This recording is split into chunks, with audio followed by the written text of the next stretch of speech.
बहुत बहुत स्वागत। आयुक्त स्कूल शिक्षा श्रीमती शिल्पा गुप्ता जी से विनम्र आग्रह है कि आप केंद्रीय मंत्री महोदय आदरणीय श्री धर्मेंद्र प्रधान जी का स्वागत करें। माननीय मंत्री महोदय, शिक्षा मंत्रालय भारत सरकार श्री धर्मेंद्र प्रधान जी का स्वागत आयुक्त स्कूल शिक्षा श्रीमती शिल्पा गुप्ता जी के द्वारा। माननीय राज्यपाल महोदय की दाहिनी ओर विराजमान हमारे अतिथिगण महोदय, माननीय मंत्रीगण, माननीय विधायकगण का स्वागत करने के लिए विनम्र आग्रह आयुक्त उच्च शिक्षा श्री प्रबल सिपाहा जी से और बाईं ओर आसीन अतिथियों के स्वागत के लिए विनम्र निवेदन श्रीमती शिल्पा गुप्ता जी से। बहुत बहुत स्वागत माननीय मंत्री महोदय श्री उदय प्रताप सिंह जी का आदरणीय श्रीमती शिल्पा गुप्ता जी द्वारा। बहुत बहुत स्वागत माननीय मंत्री महोदय श्री इंदर सिंह परमार जी का आदरणीय श्री प्रबल सिपाहा जी द्वारा। माननीय विधायक महोदय श्री रामेश्वर शर्मा जी का स्वागत श्री प्रबल सिपाहा जी कर रहे हैं और सचिव स्कूल शिक्षा भारत सरकार श्री संजय कुमार जी का स्वागत करेंगी श्रीमती शिल्पा गुप्ता जी। हमारे बीच में उपस्थित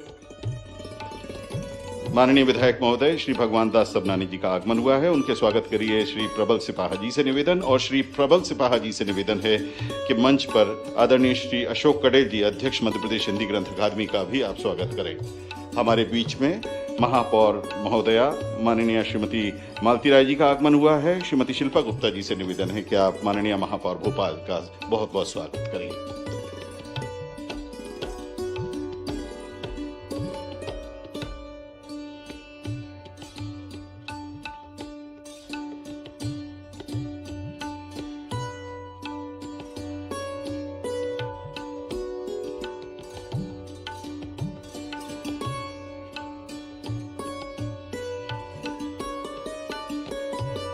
बहुत बहुत धन्यवाद।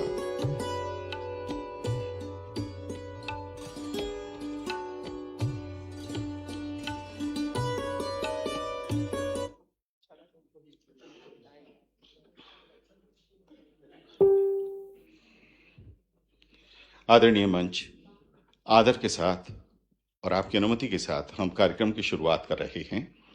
सबसे पहले हम विनम्र आग्रह करेंगे आदरणीय आयुक्त उच्च शिक्षा मध्य प्रदेश श्री प्रबल सिपाहा जी से कि आप स्वागत उद्बोधन दें।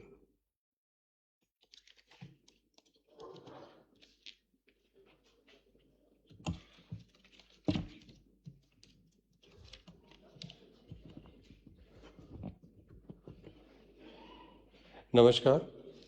आज के कार्यक्रम में पधारे माननीय राज्यपाल मंगू भाई पटेल जी, हमारे मुख्यमंत्री डॉक्टर मोहन यादव जी, केंद्रीय शिक्षा मंत्री धर्मेंद्र प्रधान जी, उच्च शिक्षा मंत्री इंदर सिंह परमार जी, स्कूल शिक्षा मंत्री उदय प्रताप सिंह जी और मंच पे आसीन सभी महानुभावों का मैं हार्दिक अभिनंदन करता हूँ।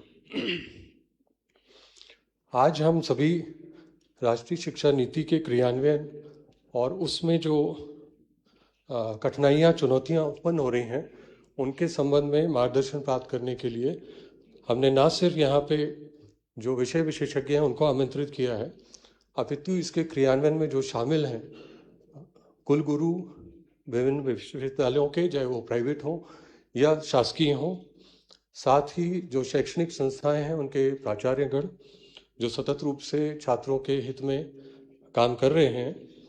इसी के साथ यहाँ तकनीकी शिक्षा और मेडिकल एजुकेशन से भी जो शिक्षकगण हैं वो आप आमंत्रित हैं। आप सभी के साथ मैं मीडिया कर्मियों का भी इस एक दिवसीय कार्यशाला में हार्दिक स्वागत करता हूँ। यहाँ ये उल्लेख करना चाहूँगा कि मध्य प्रदेश पहला राज्य है जिसने नई शिक्षा नीति का क्रियान्वयन का बीड़ा उठाया था और आज हमने उसका एक प्रथम चरण सफलतापूर्वक पूर्ण भी कर लिया है। इसको राज्यव्यापी और सभी जिलों में विस्तार करने के लिए हमने सभी जिलों में एक प्रधानमंत्री कॉलेज ऑफ एक्सलेंस और स्कूल शिक्षा में सांदीपनि महाविद्यालय की स्थापना की है। आज हम सभी इस कार्यशाला के माध्यम से शिक्षा नीति के अगले चरणों में इसके क्रियान्वयन के संबंध में जो चुनौतियां हैं, उसमें जो कठिनाइयां हैं, उस पर विषय विशेषज्ञों से मार्गदर्शन प्राप्त करेंगे और छात्र हित में लगातार काम करते रहेंगे, ऐसा हमारा संकल्प है। पुनः आप सभी का हार्दिक स्वागत। धन्यवाद। बहुत बहुत धन्यवाद आदरणीय आयुक्त महोदय उच्च शिक्षा मध्य प्रदेश श्री प्रबल सिपाहा जी। अब आदर के साथ आमंत्रित हैं आदरणीय सचिव स्कूल शिक्षा भारत सरकार श्री संजय कुमार जी।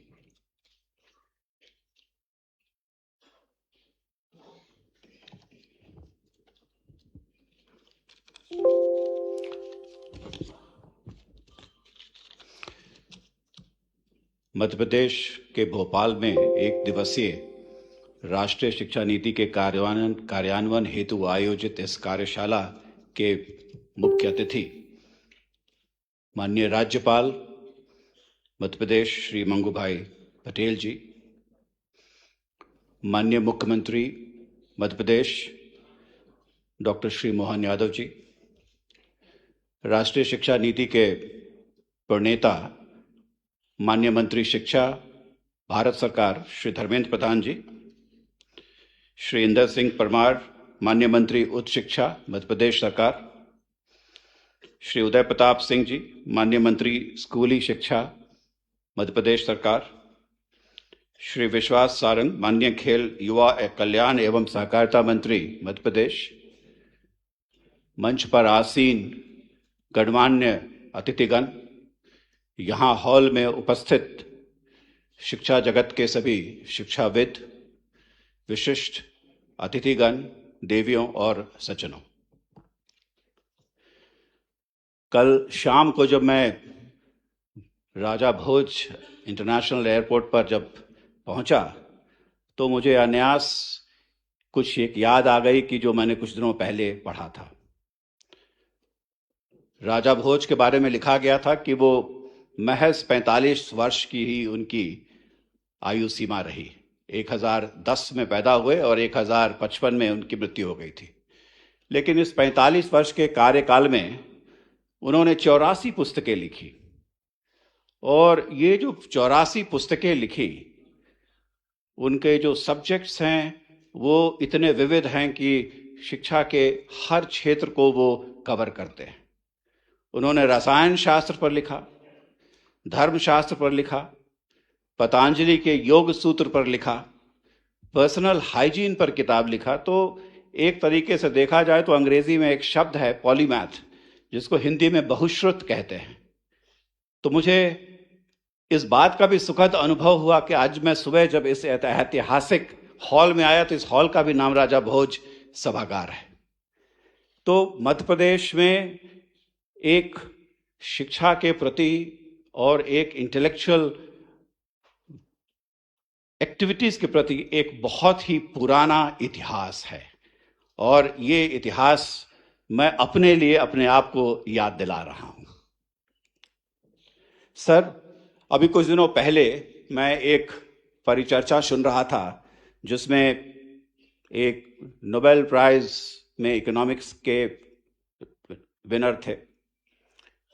उनसे पूछा गया कि यदि किसी समाज को देखना है और ये अनुमान लगाना है कि उस समाज में क्या कुछ हो रहा है, क्या वो अच्छा कर रहा है, तो कौन से ऐसे इंडिकेटर्स को देखा जाए।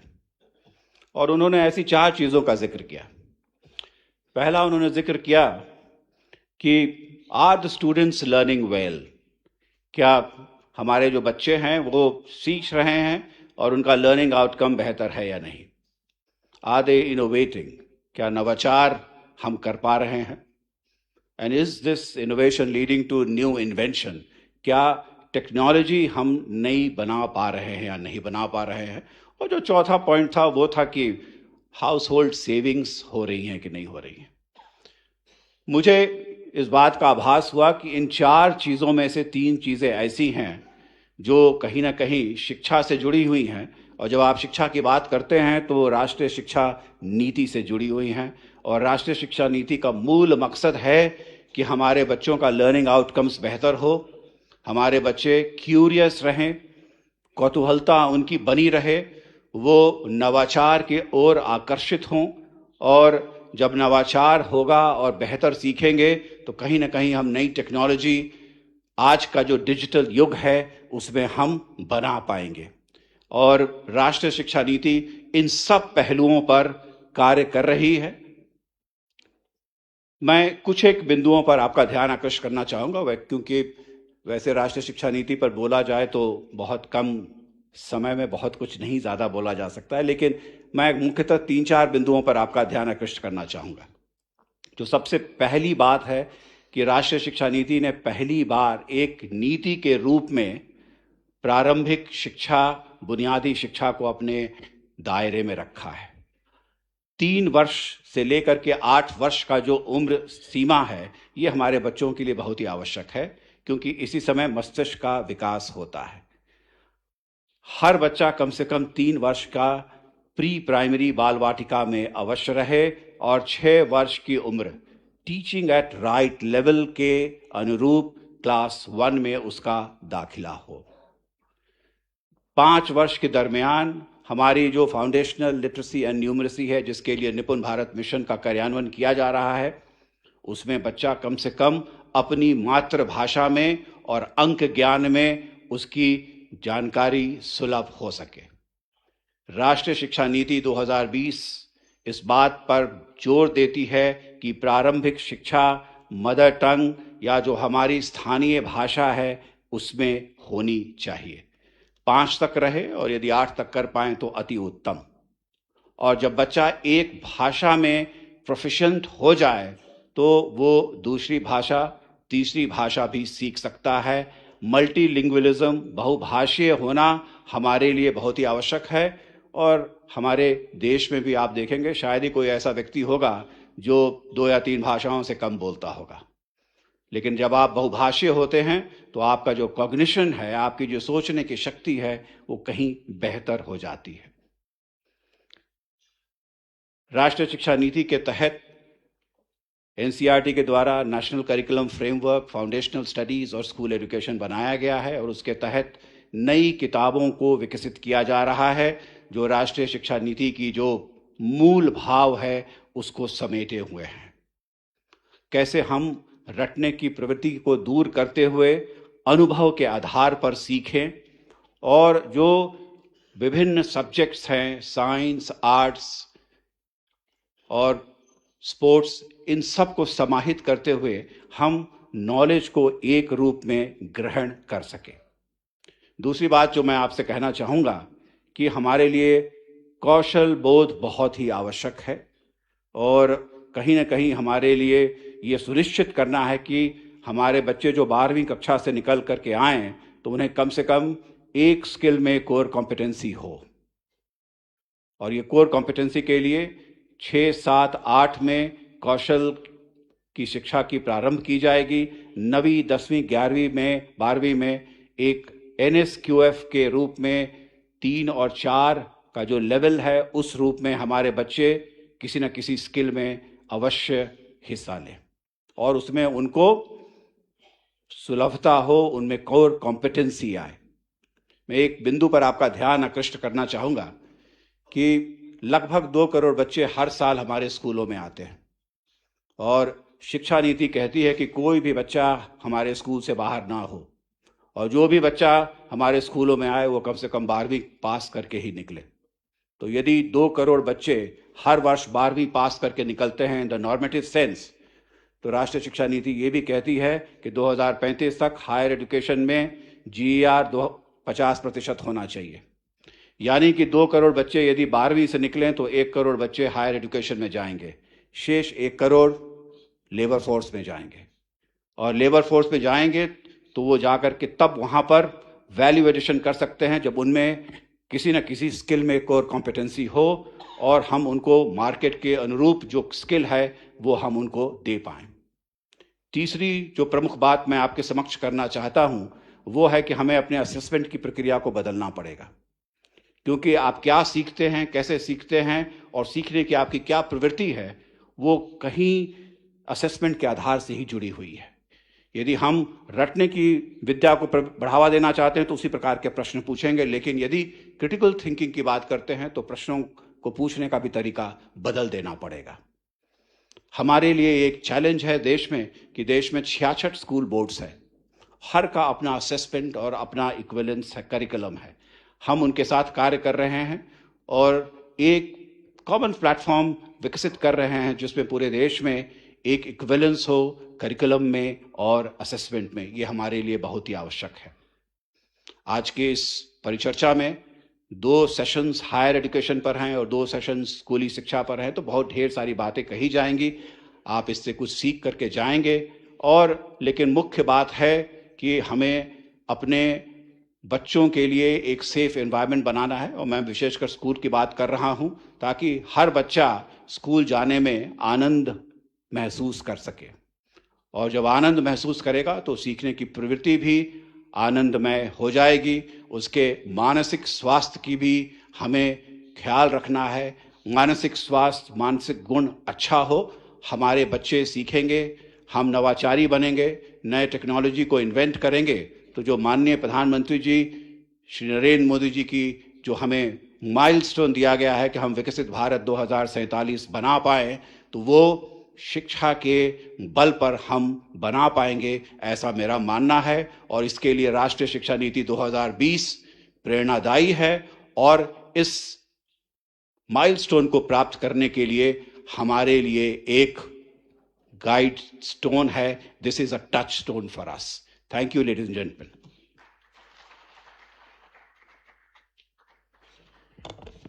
बहुत बहुत धन्यवाद आदरणीय श्री संजय कुमार जी, सचिव स्कूल शिक्षा भारत सरकार। मध्य प्रदेश में माननीय मुख्यमंत्री डॉक्टर मोहन यादव जी के नेतृत्व में 370 सांदीपनी विद्यालय संचालित किए जा रहे हैं। इन विद्यालयों की खासियत है कि इनका जो इंफ्रास्ट्रक्चर है वो विश्व स्तरीय है और पढ़ाई का स्तर भी विश्व स्तरीय करने की भरपूर कोशिशें जारी हैं। अगर थोड़ा बहुत किसी जगह गुंजाइश है तो हम उसके लिए रात दिन माननीय मुख्यमंत्री जी के नेतृत्व में प्रयासरत हैं। हम एक छोटी सी वीडियो आपके साथ सांदीपनी विद्यालय पर शेयर करना चाह रहे हैं। भगवान श्री कृष्ण ने मध्य प्रदेश के उज्जैन में ऋषि सांदीपनी से गुरु शिष्य परंपरा के साथ ज्ञान प्राप्त किया था। प्रधानमंत्री श्री नरेंद्र मोदी जी की प्रेरणा से मुख्यमंत्री डॉक्टर मोहन यादव प्रदेश में शिक्षा पा रहे प्रत्येक विद्यार्थी में श्री कृष्ण एवं शिक्षक में गुरु सांदीपनी को देख रहे हैं। हमारी सरकार के द्वारा 350 से ज्यादा सांदीपनी विद्यालय प्रारंभ किए जा रहे हैं। नई पीढ़ी के नए बच्चे प्राइवेट स्कूल को भी मात करेंगे, इतने अच्छे विद्यालय बन रहे हैं। भविष्य में जब मध्य प्रदेश की प्रगति को उल्लेखित किया जाएगा तो वर्तमान का एक कारक सबसे महत्वपूर्ण बनकर उभरेगा सांदीपनी विद्यालय। मध्य प्रदेश के सांदीपनी विद्यालय महज एक इमारत नहीं वरन एक केंद्र है विद्यार्थियों के सर्वांगीण विकास के। वैश्विक स्तर के ये विद्यालय अपने सुदृढ़ भवनों, उन्नत संसाधनों और सुयोग्य समर्पित शिक्षकों के साथ आज के अबोध बच्चों को कल के सुयोग्य नागरिकों के रूप में गढ़ रहे हैं। रुचिकर शिक्षा, भारतीयता से ओतप्रोत आपसी बंधुत्व के संस्कार, अपनत्व से परिपूर्ण शिक्षक और विश्व स्तरीय संसाधनों के साथ मध्य प्रदेश के सांदीपनी विद्यालय तैयार कर रहे हैं 21वीं सदी के नेतृत्वकर्ता और अंतर्राष्ट्रीय मंच पर उभर रहे हैं विश्व के सर्वोत्तम स्कूलों के रूप में। ज्ञान, कौशल और संस्कार के साथ मध्य प्रदेश ले रहा है एक नया आकार। सांदीपनी विद्यालय बन रहे हैं सुखी, समृद्धि, संपन्न और सफल मध्य प्रदेश की नींव के आधार।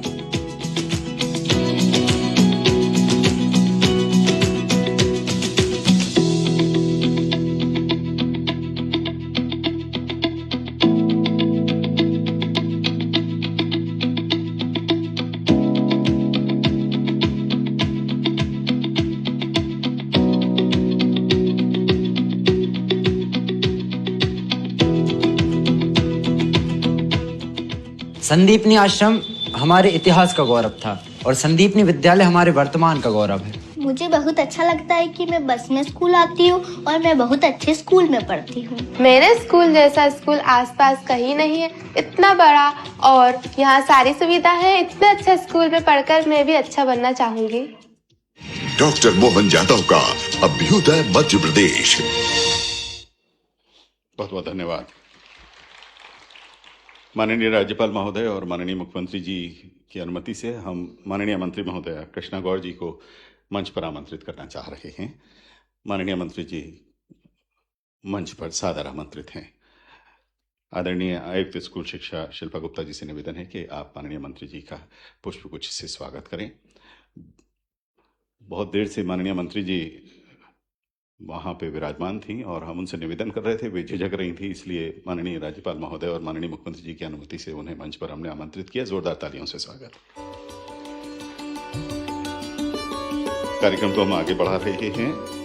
अब हम मार्गदर्शन प्राप्त करने के लिए माननीय विभूतियों की ओर रुख करेंगे।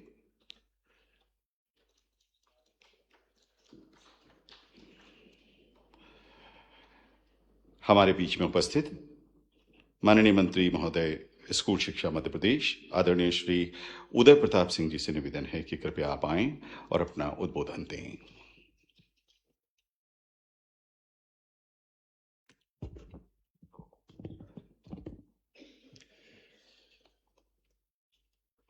आज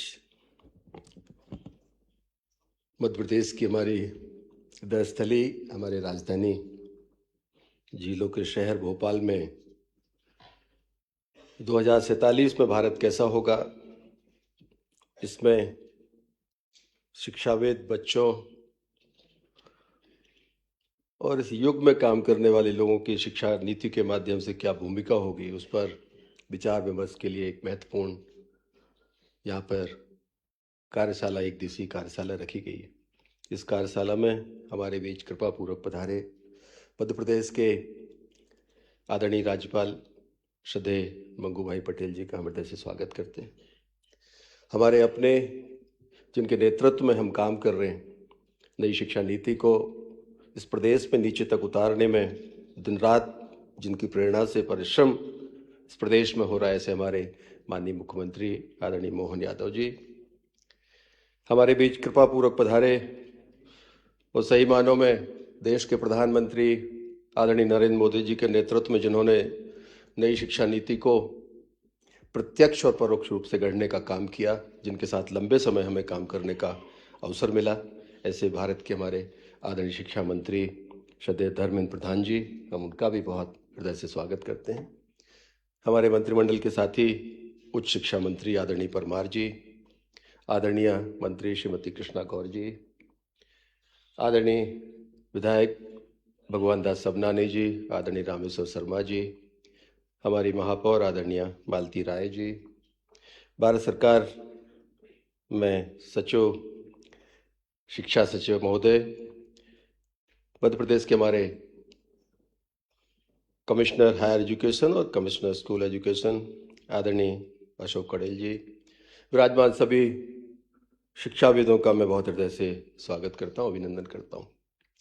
चूँकि आज की एक दिवसीय कार्यशाला है और स्वाभाविक रूप से हमारे बीच बड़ा अवसर है जब हम जिन्होंने शिक्षा नीति पर काम किया, आदरणीय धर्मेंद्र प्रधान जी हमारे बीच में है।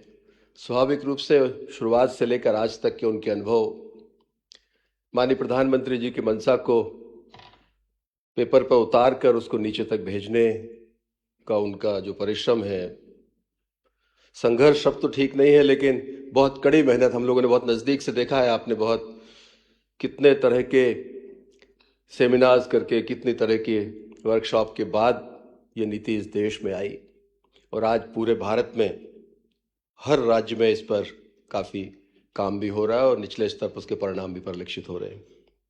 माननीय मुख्यमंत्री जी के नेतृत्व में मध्य प्रदेश में भी हम लोग लगातार नई शिक्षा नीति का बेहतर क्रियान्वयन हो, नई शिक्षा नीति को शिक्षण जगत में काम करने वाले हमारे चाहे प्रिंसिपल्स हों, टीचर्स हों, वो आत्मसात करें।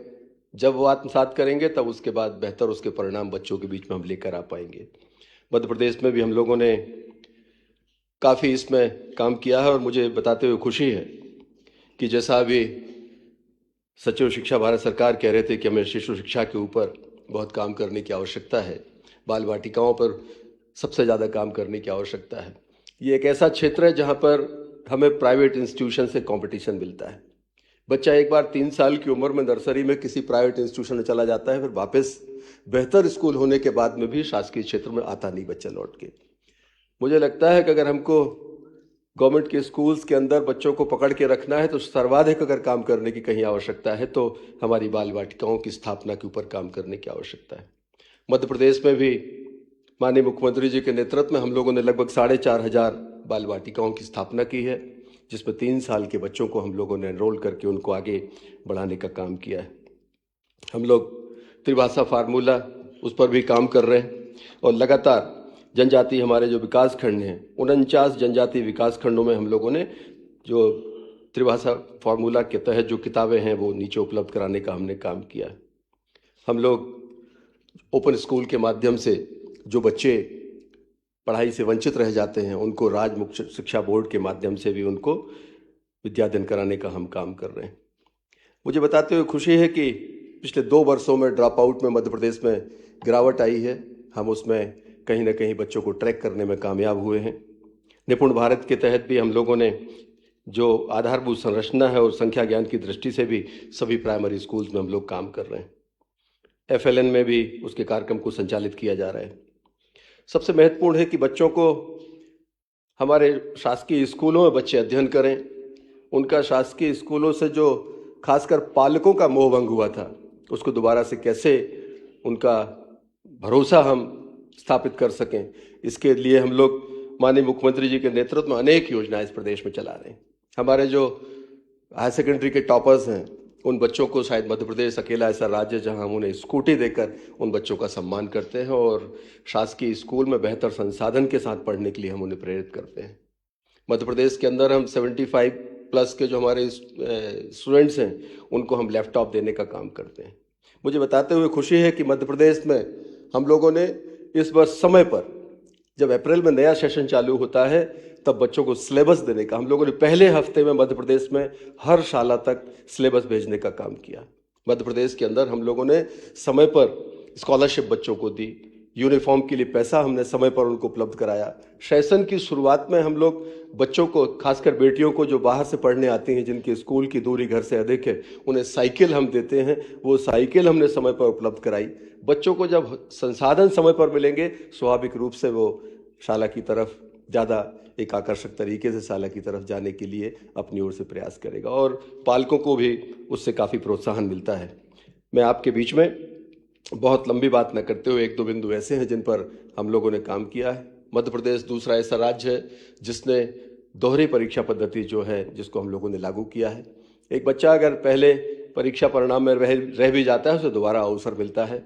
वो बहुत सफलतापूर्वक हम लोगों ने इस राज्य में उसको इम्प्लीमेंट किया है और मुझे बताते हुए खुशी है कि मध्य प्रदेश में पिछले 2 सालों में हम लोगों ने माननीय मुख्यमंत्री जी के मार्गदर्शन में हमारा जो 10th और 12th का रिजल्ट है वो 10-12% से लेकर 22% तक उस रिजल्ट को हम लोगों ने ऊपर बढ़ाने का काम किया है, जो एक हमारे लिए एक शुभ संकेत है।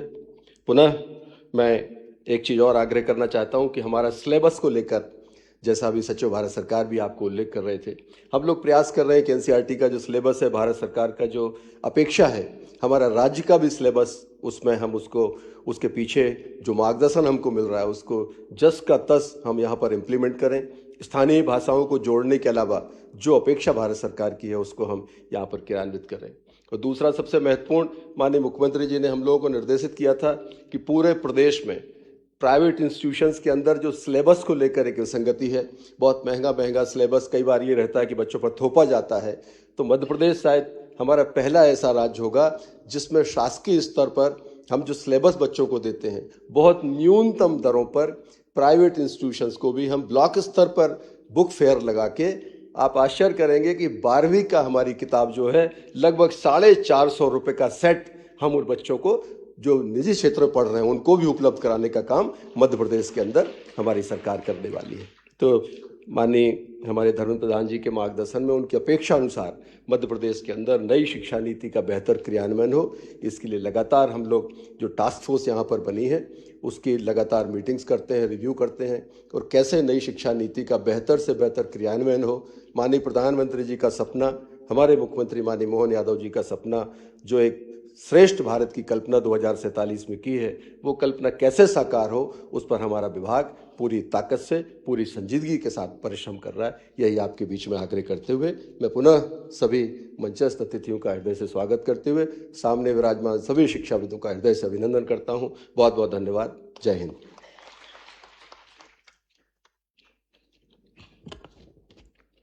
बहुत बहुत धन्यवाद माननीय मंत्री महोदय, स्कूल शिक्षा मध्य प्रदेश आदरणीय श्री उदय प्रताप सिंह जी। अब आदर के साथ आमंत्रित हैं माननीय मंत्री महोदय उच्च शिक्षा मध्य प्रदेश श्री इंदर सिंह परमार जी।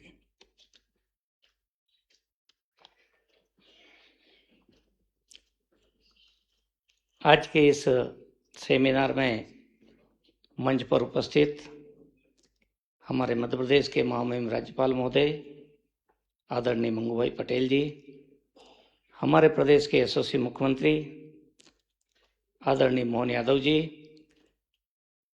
हमारे भारत सरकार के शिक्षा मंत्री आदरणीय धर्मेंद्र प्रधान जी, स्कूल शिक्षा मंत्री आदरणीय उदय प्रताप सिंह जी, हमारे पिछड़ा वर्ग एवं अल्पसंख्यक कल्याण विभाग के मंत्री श्रीमती कृष्णा गौर जी, यहाँ की महापौर श्रीमती मालती राय जी, आदरणीय रामेश्वर शर्मा विधायक जी, माननीय विधायक भगवान दास जी, भारत सरकार के सचिव स्कूल शिक्षा श्री संजय कुमार जी, अपर मुख्य सचिव उच्च शिक्षा विभाग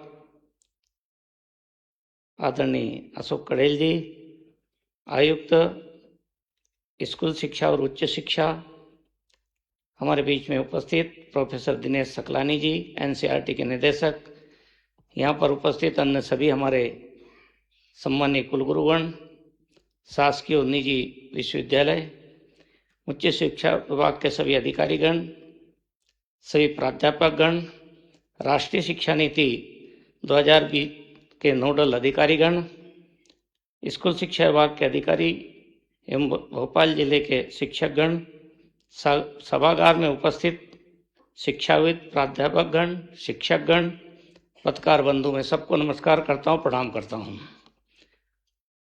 हम सब जानते हैं कि मध्य प्रदेश उन अग्रणी राज्यों में रहा है जहाँ पर हमने राष्ट्रीय शिक्षा नीति का क्रियान्वयन का काम प्रारंभ किया गया था, और इसलिए कई क्षेत्रों में हम आगे काम करने में सफल हुए हैं। हमने भारतीय ज्ञान परंपरा को सम्मिलित करने का बड़ा निर्णय किया, और नए जो सिलेबस बने हमारे, उस सब में भारतीय ज्ञान परंपरा के साथ में राष्ट्रीय शिक्षा नीति के परिप्रेक्ष्य में जो परिवर्तन होना था, बदलाव होना था, वो हमारे एक्सपर्ट लोगों ने बनाने का काम किया है। सेंट्रल बोर्ड ऑफ स्टडीज ने सब पूरा काम करके प्रथम वर्ष के सिलेबस को बनाया है, अब पुस्तकें लिखने का काम चल रहा है।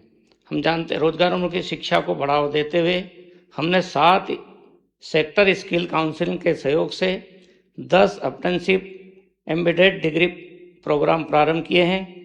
6 विश्वविद्यालयों एवं 18 स्वायत्त महाविद्यालयों में बीएससी कृषि पाठ्यक्रम प्रारंभ किए हैं। प्रौद्योगिकी आधारित शिक्षा को प्रोत्साहित करने हेतु आईआईटी दिल्ली के साथ एमओयू के माध्यम से एआई और फिनटेक के प्रमाण पत्र कोर्स प्रारंभ किए हैं। राज्य के सभी 56 जिला मुख्यालयों में प्रधानमंत्री उत्कृष्ट महाविद्यालय स्थापित कर उन्हें पूर्णतः मल्टी डिसिप्लिनरी स्वरूप प्रदान किया गया है। डिजी लॉकर की जो व्यवस्था की वो बहुत तेज गति से उस पर काम हुआ है। स्वशासी महाविद्यालय की श्रृंखला तैयार कर उसके माध्यम से स्वायत्तता बढ़ाने हेतु योग्य महाविद्यालय को डीम्ड टू बी यूनिवर्सिटी का दर्जा दिलाने का कार्य कर रहे हैं। मानव संसाधन विकास राज्य की सर्वोच्च प्राथमिकताओं में से एक है। इसके लिए 56 प्रशिक्षण कार्यक्रम आयोजित किए गए हैं, आगे भी जारी रखेंगे। भारत सरकार के शिक्षा मंत्रालय द्वारा स्वयं पोर्टल पर कोर्सेज एवं लेक्चर्स निर्मित किए गए थे, जो कि अत्यंत महत्वपूर्ण उपयोगी है कि अधिकतर अंग्रेजी कोर्स अंग्रेजी भाषा में होने से मध्य प्रदेश राज्य हिंदी भाषी होने के कारण जो दिक्कतें थी उसको हम हल करने का काम कर रहे हैं। विद्यार्थियों को हिंदी, क्षेत्रीय एवं स्थानीय भाषाओं में सामग्री प्रदान करने के लिए 10 डिजिटल स्टूडियो स्थापित किए गए हैं, जिनके द्वारा अब तक 800 से अधिक व्याख्यान रिकॉर्ड कर विभाग के YouTube चैनल के माध्यम से विद्यार्थियों को उपलब्ध कराए जा चुके हैं। सभी भारतीय भाषाओं का अध्ययन मध्य प्रदेश के हमारे विश्वविद्यालयों ने कराने का निर्णय किया है और ये पूरा निर्णय देश की एकात्मता को ध्यान में रखते हुए भाषा जोड़ने का काम करती है, भाषाएं तोड़ने का काम नहीं करती है। इसके संदेश को पूरे देश में देने के लिए इस मध्य प्रदेश हिंदीभाषी राज्य ने बड़ा निर्णय किया है। इसलिए हमने तमिल, कन्नड़, मलयालम, तेलुगु, गुजराती, मराठी, उड़िया, बांग्ल, मणिपुरी, सिंधी, असमिया ऐसी भाषाओं को हमने प्रथम चरण में लगभग 13 भाषाओं को हमने हमारे विश्वविद्यालय को दिया है, जिन पर तेज गति के साथ काम कर रहा है। आने वाले समय में हम क्रेडिट से जोड़ करके इन भाषाओं को ज़्यादा से ज़्यादा विद्यार्थी सीख सके और देश में वो जिस राज्य में जो भाषा प्रमुखता से बोली जाती है वहाँ के विद्यार्थियों के साथ में संवाद कर सके। इस प्रकार हमारे विश्वविद्यालयों ने काम करना प्रारंभ किया है। माननीय मंत्री जी हमारे बीच में आज है। उच्च शिक्षा विभाग की दृष्टि से कुछ चीज़ें जो कठिनाई के रूप में हमको लगती है वो है, इसलिए परिवर्तन हो जाएंगे, ठीक हो जाएंगे, व्यवस्थाएं बन जाएगी।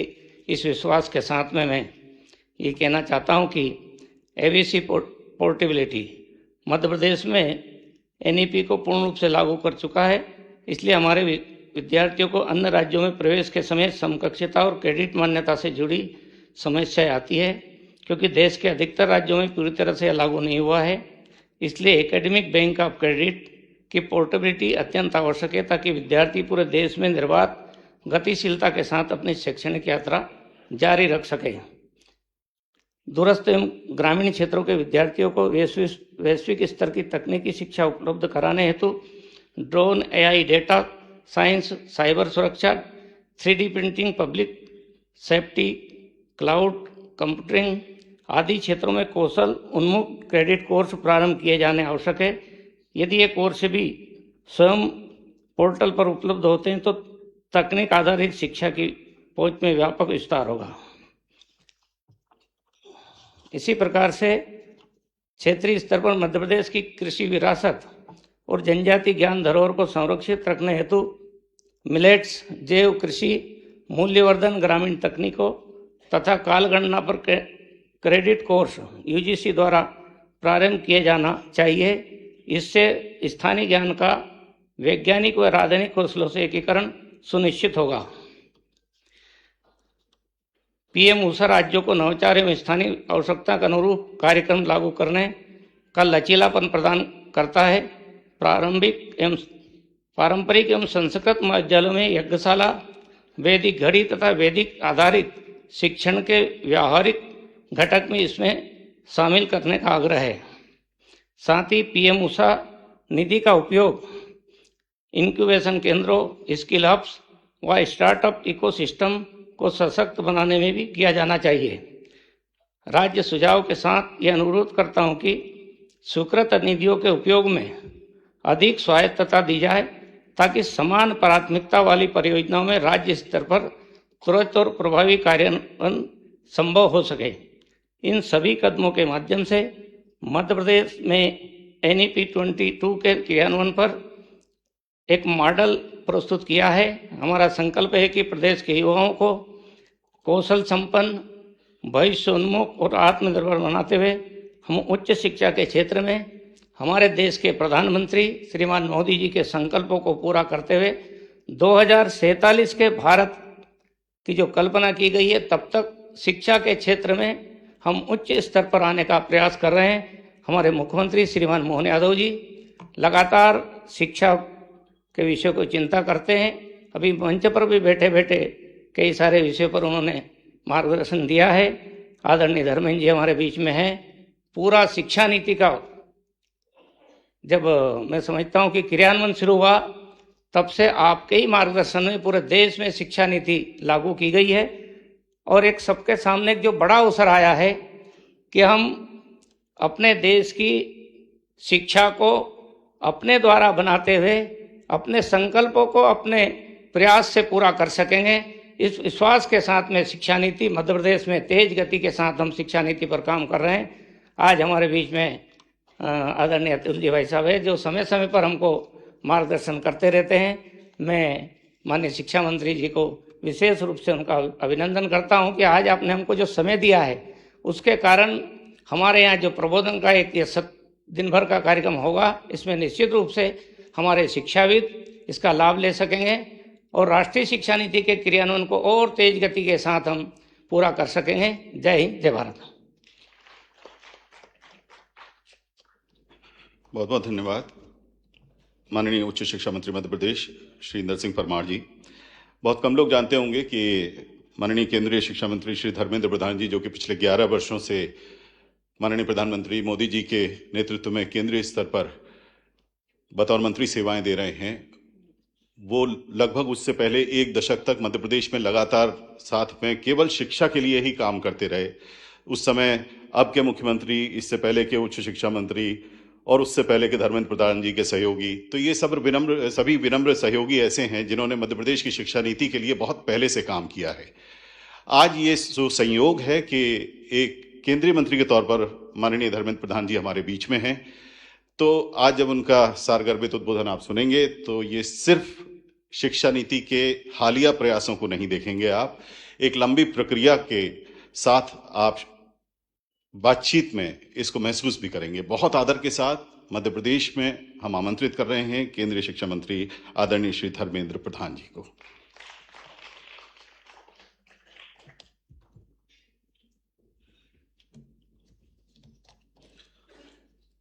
मध्य प्रदेश सरकार की ओर से राष्ट्रीय शिक्षा नीति 2020 की क्रियान्वयन, चुनौतियों तथा संभावनाओं की ऊपर इस 1 दिवसीय कार्यशाला में मंच पे उपस्थित मध्य प्रदेश की परम आदरणीय राज्यपाल माननीय मंगू भाई पटेल जी, मध्य प्रदेश की लोकप्रिय मुख्यमंत्री डॉक्टर मोहन यादव जी, उच्च शिक्षा मंत्री आदरणीय श्री इंदर सिंह परमार जी, स्कूली शिक्षा मंत्री आदरणीय उदय प्रताप सिंह जी, मंच पर उपस्थित राज्य मंत्री आदरणीय श्रीमती कृष्णा गौर जी, महापौर श्रीमती मालती राय जी तथा विधायक मित्र रामेश्वर शर्मा जी, भगवान दास सतनानी जी, मंच पे उपस्थित भारत सरकार की स्कूली शिक्षा सचिव संजय कुमार जी, एनसीईआरटी के प्रमुख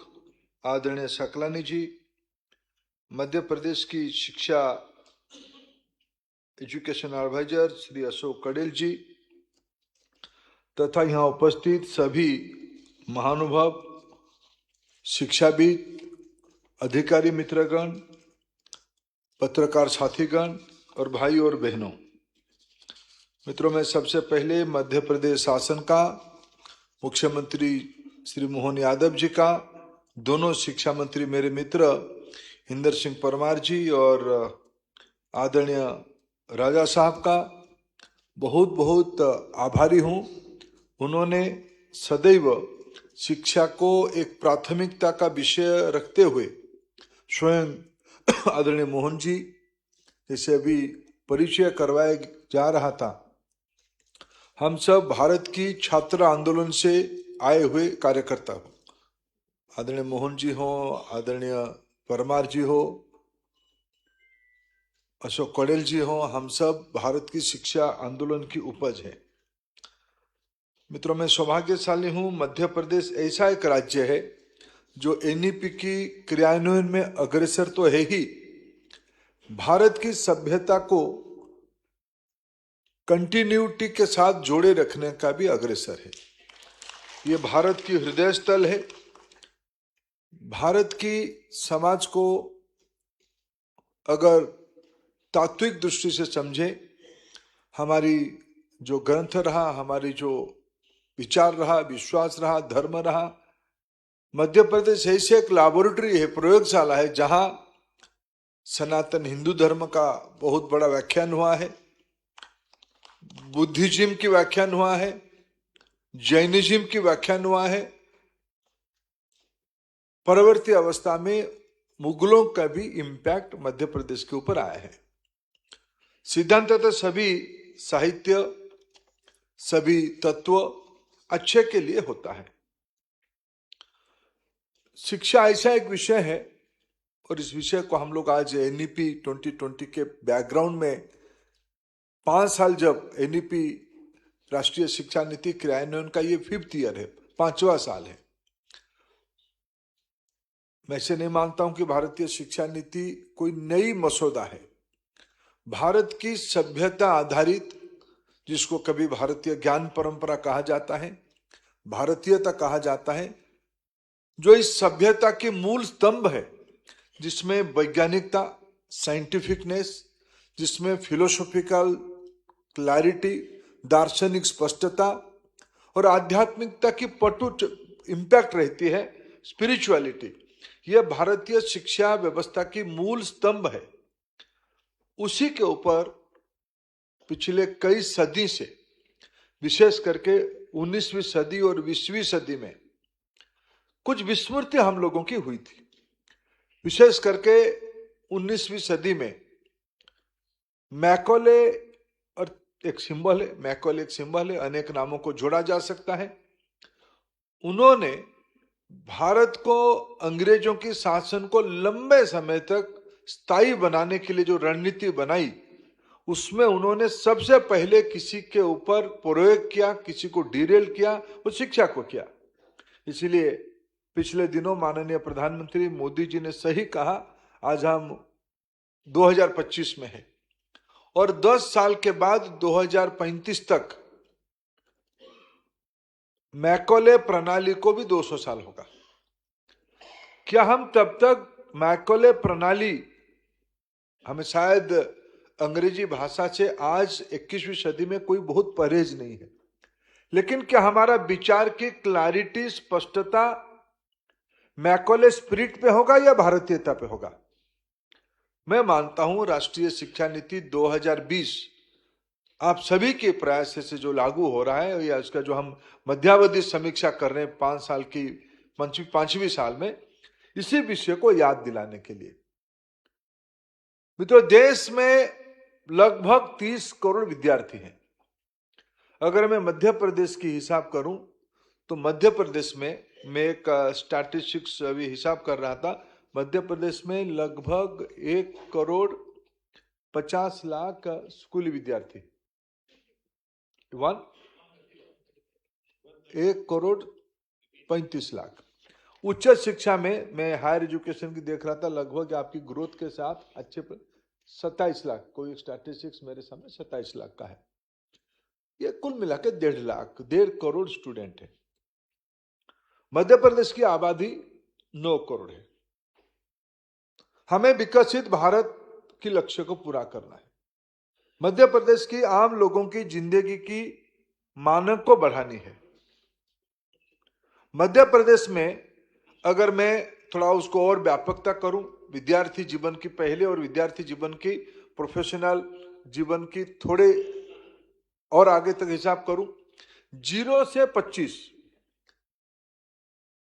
नवजात शिशु से लेके 25 साल की उम्र तक, जिसकी प्रत्यक्ष संबंध आंगनवाड़ी से हो, स्कूल में हो या कॉलेजेस में हो, या ITI में हो, पॉलिटेक्निक में हो या स्किल सेंटर में हो, ऐसे मध्य प्रदेश की आबादी की लगभग आधे पॉपुलेशन, अगर मध्य प्रदेश की 9 करोड़ लोग हैं, आधे पॉपुलेशन, लगभग 4.5 करोड़ 5 करोड़ पॉपुलेशन, नागरिक आबादी इसी आयु वर्ग में है।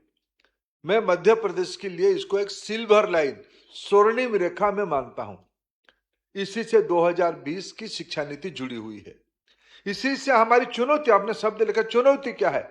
चुनौती क्या, हम आने वाले 5-10 साल में ये जो आधे आबादी वाले लोग रहेंगे, मध्य प्रदेश की जो पॉपुलेशन ग्रोथ की रेशियो है, उसमें आधे आबादी युवा अवस्था में, यानी युवा अवस्था में, शिशु और युवा अवस्था में आने वाले 25 साल तक रहेंगे। मध्य प्रदेश एक युवाओं की प्रदेश 25 साल तक रहेगा। आगे फिर पॉपुलेशन स्थिरता जब होगी, स्टेबलाइजेशन होगी, फिर देखेंगे क्या होगा। इस 25 साल में इस टोली की काम है, आपने अच्छा काम शुरू किया है, इसकी एक बैकग्राउंड है। मध्य प्रदेश में शिक्षा की scientific education, philosophical education, spiritual oriented education की वर्णन करने की आवश्यकता नहीं। मध्य प्रदेश एक जीता जागता लैबोरेटरी है। अगर महाकाल जाओ, काल गणना की आदि बिंदु महाकाल है। यह व्यवस्था कब बनी थी? वैदिक काल से व्यवस्था यहां बनी है। वैदिक काल की आयु 7-8 हजार है। कभी मैं इंदौर आईआईटी में था पिछले दिनों में। इंदौर आईआईटी के सिविल इंजीनियरिंग डिपार्टमेंट वालों ने मेरे को बताया कि मध्य भारत की जो सांस्कृतिक मध्य भारत इलाका है, मालवा रीजन है, इंदौर है, उज्जैन है, मध्य प्रदेश की भोपाल की कुछ हिस्सा है, इसमें जितने वाटर बॉडीज हैं, जिसमें जितने वाटर बॉडीज है, यानी तालाब है, बावली है, ये सब है, इसके जितने कैरिंग कैपेसिटी, धारण क्षमता है, ये पिछले 100 सालों की एवरेज रेनफॉल के हिसाब से है। 100 साल पहले इंदौर आईआईटी नहीं था, भोपाल के रीजनल इंजीनियरिंग कॉलेज नहीं था, उज्जैन ग्वालियर की इंजीनियरिंग कॉलेज नहीं था, तब भी समाज कितना वैज्ञानिक था। जब मैं कहता हूं भारतीय जीवन प्रवाह वैज्ञानिक है, यह प्रमाण है कि 100 साल पहले मध्य प्रदेश की तत्कालीन नागरिकों ने इसकी जो वाटर बॉडी बनाए थे, ये बना तो होगा उसके पहले, लेकिन 100 साल की जो एवरेज रेनफॉल की कैलकुलेशन कह रहा है उतना ही है। पानी रहेगा कैसे? ये कोई दरिया वाला इलाका नहीं है, लेकिन पानी को कैरिंग करने के माई पॉइंट इज, मेरा कहने के उद्देश्य है, ये एक वैज्ञानिक समाज है। वैज्ञानिक समाज के सामने चुनौती है आने वाले दिनों में ये 5 करोड़ मध्य प्रदेश के नागरिकों को कैसे 21वीं सदी लायक बनाना। इसकी कुछ रिकमेंडेशंस एनईपी में है। मैं त्वरित कुछ विषय को आप कर रहे हो, अच्छा कर रहे हो, लेकिन उसमें से फिर मैं एक पॉइंटर्स के नाते मैं आपके सामने उल्लेख करना चाहूंगा। मध्य प्रदेश में टेक्स्ट बुक की, माननीय मुख्यमंत्री जी, आपकी मध्य प्रदेश में एनसीईआरटी के साथ एमओयू हुई है। एनसीईआरटी की पूर्णांग टेक्स्ट बुक आप अडॉप्ट करोगे नहीं तो अडॉप्ट करोगे। पूरा तो विज्ञान और गणित को पूरा लोगे, इतिहास और सामाजिक विषय को आपने थोड़ा मध्य प्रदेश आधारित करोगे, अडॉप्ट करोगे। ये अभी भी पूर्णांग नहीं हुआ है। अविलंबे मध्य प्रदेश शासन स्कूली शिक्षा विभाग इसको एनसीईआरटी के साथ बैठ के पूरा टू पूरा, क्योंकि मतलब हमने इस बार एनसीईआरटी ने बाल बाटिका से लेके, शिशु बाटिका से लेके क्लास 8 तक पूरा किताब छपा चुकी है। कम से कम अगले एकेडमिक ईयर में एनसीईआरटी ओरिएंटेशन के साथ आप पूरा का पूरा किताब कर लोगे, ये मेरा आपको सुझाव रहेगा। भारतीय भाषा में मध्य प्रदेश हमारी दृष्टि से सबसे बड़ा प्रयोगशाला होनी चाहिए। यहां मेडिकल एजुकेशन, इंजीनियरिंग एजुकेशन, विशेष करके उच्च शिक्षा में आपने हिंदी भाषा में किताब बनाना, पढ़ाने का व्यवस्था किया है। इसमें काफी आप प्रशंसनीय काम किए हो। उसकी कुछ लास्ट माइल चुनौती बचा है, उसको भी मैं एक छोटी समूह में आपको कभी मेरे अधिकारी मित्र सुझाव देंगे, आप उसको चिंता करना चाहिए। जो फाउंडेशनल लिटरेसी और न्यूमरेसी के बारे में बात आती है, मध्य प्रदेश अच्छा प्रगति किया है।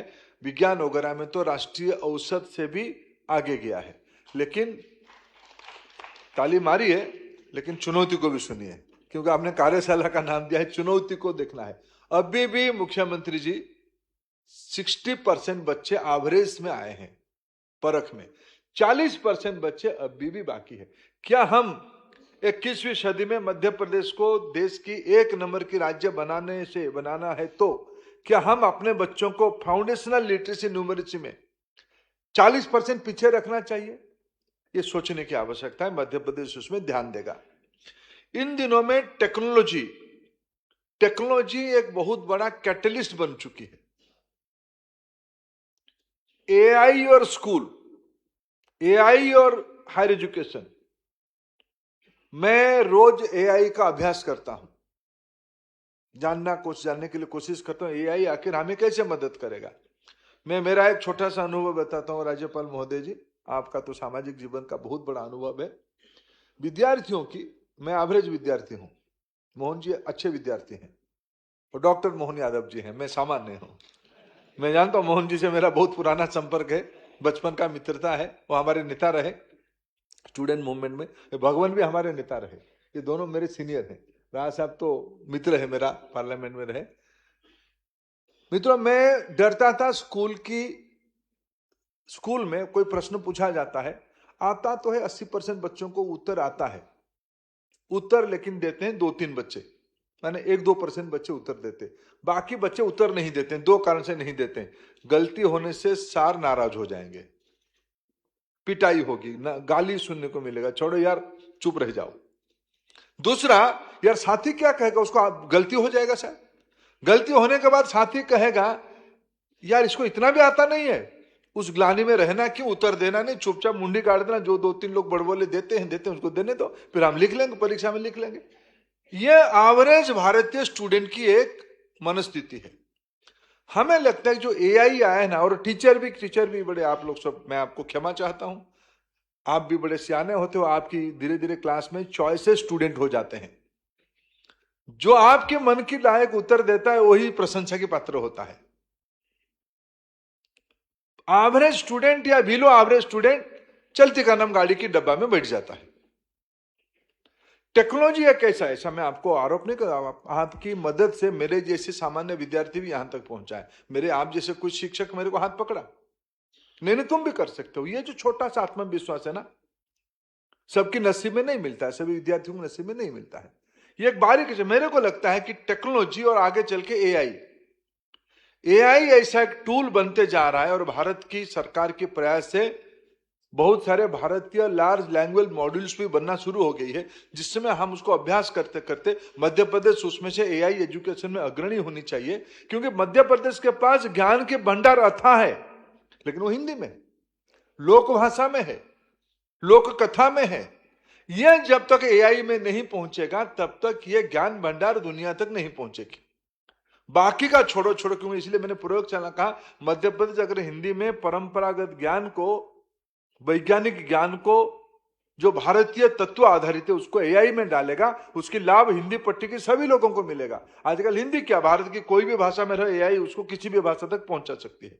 यह भारतीय लार्ज लैंग्वेज मॉड्यूल्स कर चुका है। मध्य प्रदेश में अग्रणी होनी चाहिए। हर एक विद्यार्थी को आने वाले दिनों में, अगर 2047 में 2035 में हमको 2 टारगेट पूरा करना है, तब हमें एआई ट्यूटर्स, इसके लिए पहले आपके वहां लगभग 7 lakh school teacher, college teacher मिला के 8 लाख टीचर होंगे। मध्य प्रदेश शासन एनईपी को इंप्लीमेंट करते हुए मिशन मोड में ये 8 लाख टीचर की कैपेसिटी बिल्डिंग, यही बनेंगे तो 5 करोड़ बच्चों को तो संभालेंगे ना। 8 लाख टीचर, स्कूल मैंने आंगनबाड़ी से लेके हायर एजुकेशन तक, ये जो टीचर्स है इसको एआई से जोड़ के उनको दक्ष करना, ये एक चुनौती आपके सामने है। एनईपी कहा कि स्किल बेस्ड एजुकेशन करना, आपने अच्छा कहा, परमार जी अभी उल्लेख कर रहे थे, लेकिन क्या आप न्यू एज स्किल्स को, मैं जब न्यू एज स्किल्स कह रहा हूं, आने वाले दिनों में 3 साल के अंदर क्वांटम कंप्यूटिंग रोजमर्रा की चीज बनने वाला है। मध्य प्रदेश शिक्षा डिपार्टमेंट को तैयारी करना पड़ेगा कि क्वांटम पे अच्छा काम इंदौर आईआईटी में हो रहा है। क्वांटम कंप्यूटिंग में मैं मध्य प्रदेश की हिंदी भाषाभाषी बच्चों को, झाबुआ के अंदर बच्चे को क्वांटम और एआई में कैसे जोड़ूं, यह असंभव बात नहीं है। इसके बारे में मध्य प्रदेश शासन को व्यवस्था करना पड़ेगा। एक चुनौती आ रहा है कि हमारी ड्रॉप आउट क्लास 1 में जो बच्चे आते हैं, 12वीं आते आते उसमें से 60% तक लोग बच्चे रहते हैं, 40% बच्चे निकल जाते हैं। कई कारण है।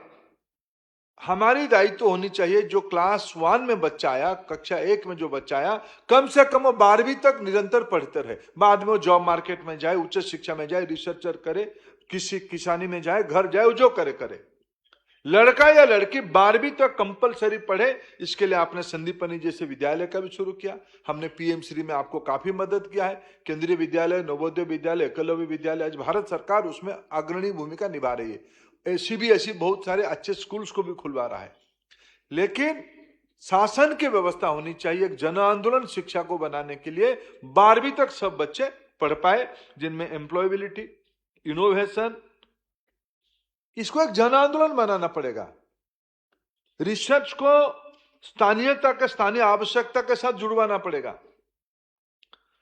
मित्रों, ये जब तक समाज इसकी उत्तरदायित्व नहीं लेता है, मैं नहीं जानता हूं कि मध्य प्रदेश की स्कूल मैनेजमेंट कमेटी की दायित्व किसके पास है, प्रधान शिक्षक के पास है या पेरेंट्स में से किसी के पास है, मैं नहीं जानता हूं। आपके वहां स्कूल मैनेज एसएमसी की प्रमुख कौन है? आपके वहां स्कूल मैनेजमेंट कमेटी की, उसको थोड़ा और ब्रॉड करनी चाहिए, उस अनुभव के साथ उसको और ब्रॉड नहीं। प्रधान शिक्षक की महत्व ज्यादा है या कमेटी की चेयरमैन की ज्यादा है महत्व? देख लीजिए थोड़ा एक बार, लेकिन हाथ खोल के आप उसको देना चाहिए सोसाइटी को। समाज देखो, पिछले दिनों में जो हमारी जो 4 साली था, हमारे गांव में जो पढ़ने की व्यवस्था तो सरकार की ओर से नहीं था। सरकार तो पिछले 30-40 साल में घुसी है, बाकी तो समाज बनाया था। एक बार समाज को हम स्कूल को लौटाएं, स्कूल कॉलेजेस को लौटाएं यानी मैनेजमेंट सरकार के पास रहे, लेकिन तनख्वाह सरकार के पास रहे, लेकिन सामाजिक उत्तरदायित्व समाज के पास रहे, समाज की प्रबुद्धों के पास रहे, माताओं के पास रहे, तब जाके स्कूल सफल होगा। मित्रों, मैं आपकी इस 1 दिवसीय कार्यशाला को कुछ विषय मेरे मन में आया कि मध्य प्रदेश को प्राथमिकता देनी चाहिए, आने वाले रणनीति कैसी होनी चाहिए, 2035 और 2047 ये दोनों टारगेट को हमें कैसे चुनौती को सामना करना चाहिए, उसको मैंने मेरे मन में 2-3 जो विषय आया मैंने बताया। लेकिन मैं अंतिम में एक निवेदन करना चाहता हूं। महामहिम राज्यपाल एक अच्छे प्रांत से आते हैं, जहां कुछ माननीय प्रधानमंत्री जी की जो वो मुख्यमंत्री थे, उन्होंने उनके प्रयास से कुछ अच्छा परंपरा भी बनी थी। मैं जब स्कूल विभाग में विभिन्न कार्यक्रम में घूमता हूं, बहुत सारे फूल की गुलदस्ता दिया जाता है। उस फूल की गुलदस्ता की लाइफ स्पैन 20 सेकेंड है। पहले फोटो नहीं था तो उतना थोड़ा पकड़ के रखने से अच्छा लगता था। अभी तो एक गुलदस्ता क्या, दूसरा भी लाइन पे रहता है। फोटो सेल्फी में जाना पड़ेगा ना, पोस्टिंग के लिए फोटो ही चाहिए। और एक गुलदस्ता की मैंने मूल्य निकाला, कम से कम 700 से 1000 रुपया, 500 रुपया मिनिमम है। 500 रुपया यानी 2 किलो एप्पल हो जाएगा। मैंने देखा मध्य गुजरात में आप लोगों ने, जब आप थे मंत्री भी, आप लोगों ने एक परंपरा शुरू किया था, ये गुलदस्ता की जगह पे फलों की टोकरी। मैं शिक्षा की जो मैं जन आंदोलन की बात कहता हूं ना, जन आंदोलन है क्या, फिर क्या एक नारा लगाना पड़ेगा क्या? जन आंदोलन यानी स्कूल को विजिट करना। स्कूल में विजिट करके कम से कम, मैं मध्य प्रदेश की जो 1,50,00,000 स्कूल बच्चे पढ़ते हैं ना, मैं जिम्मेदारी के साथ कहता हूं, मीडिया के सामने कहता हूं, 50 लाख बच्चे ऐसे होंगे जो 5वीं क्लास तक एप्पल क्या नहीं दिखे होंगे।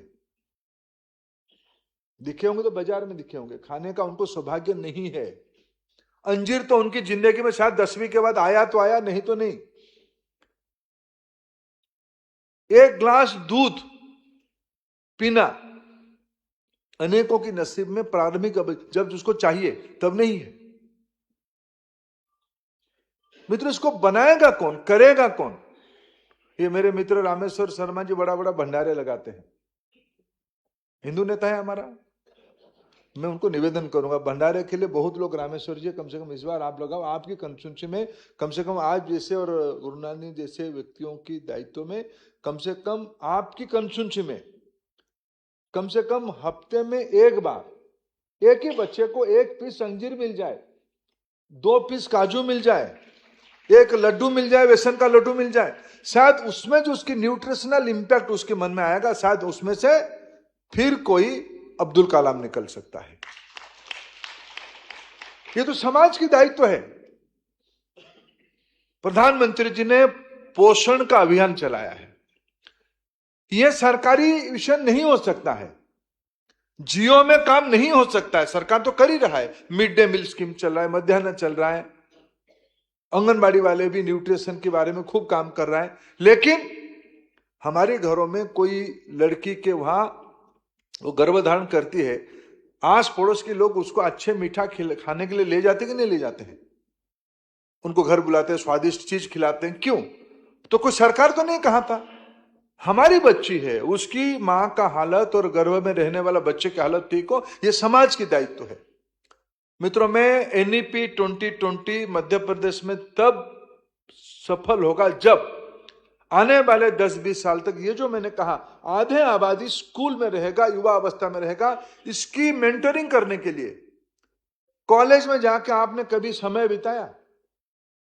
ऐसे ही आपकी जो औहदे में हो उस औहदे को छोड़ के क्या करता है, क्या करने वाला है, क्या संभावना है, क्या मन में चल रहा है, उसको कोई समझाने वाला नहीं है। अगर मध्य प्रदेश की बाकी 4.5 करोड़ लोग नए 4.5 करोड़ लोगों के ऊपर समय खर्च नहीं करेंगे तो मध्य प्रदेश एक नंबर नहीं हो पाएगा। और मध्य प्रदेश हृदय स्थल एक नंबर नहीं होगा तो विकसित भारत भी नहीं हो पाएगा। हमने जो आज सपना देखा है कि हमें भारत को एक दासत्व की मानसिकता से बाहर लाना है, आत्मनिर्भर बनाना है, स्वस्थ बनाना है, निरोग बनाना है। इसकी चाबी शिक्षा में है। पढ़ेंगे तब बढ़ेंगे, स्वस्थ रहेंगे तब ठीक से पढ़ेंगे। यही सब विषय थोड़ा आप भी ध्यान दोगे। इसी अपेक्षा के साथ आपकी इस 1 दिवसीय कार्यशाला को मैं बहुत बहुत शुभेच्छा देता हूं। धन्यवाद।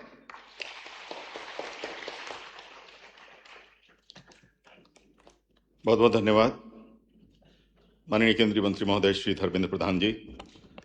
जो इंसाइट माननीय मंत्री महोदय ने हमारे साथ साझा की है उसमें सरकारी इच्छाएं और समाज की भूमिका दोनों को उन्होंने एक साथ मिलाकर बताया है। माननीय मुख्यमंत्री जी यहाँ उपस्थित हैं, वे हमारे स्नेह और विश्वास का प्रतीक हैं बतौर मुख्यमंत्री, लेकिन एक विनम्र सेवक के तौर पर कितने समाज के काम हैं जिन पे वो जाते हैं, अपनी भागीदारी सुनिश्चित करते हैं। इस समय वे शिक्षा के क्षेत्र में हैं, दिन भर विभिन्न गतिविधियों में रहेंगे। भोपाल में रात 9 बजे एक कार्यक्रम में हिस्सा लेंगे और रात को 10:30 बजे वो खजुराहो में होंगे। निश्चित तौर पर ये उनका पारिवारिक कार्यक्रम नहीं है। ये सब संभव तब है जब जो जहां है वो अपनी भूमिका को संभाले, समझे और ये माने कि हम सब उस महान अभियान का हिस्सा हैं जिसमें माननीय प्रधानमंत्री जी कहते हैं कि 47 तक हमको इसे एक विकसित राष्ट्र बनाना है। तो हमारी अपनी अपनी भूमिका हमारे शासकीय कार्यों के इतर सामाजिक स्तर पर भी उसी तरह आगे बढ़ती है। ऐसे मध्य प्रदेश में जिसमें हम इस महान अभियान में अपनी विनम्र भूमिका को लेकर सहज, सजग और समर्पित हैं, अपने स्नेहिल प्रतिनिधि के तौर पर माननीय मुख्यमंत्री डॉक्टर मोहन यादव जी को हम आमंत्रित कर रहे हैं कि वे आएं और मध्य प्रदेश की बात कहें।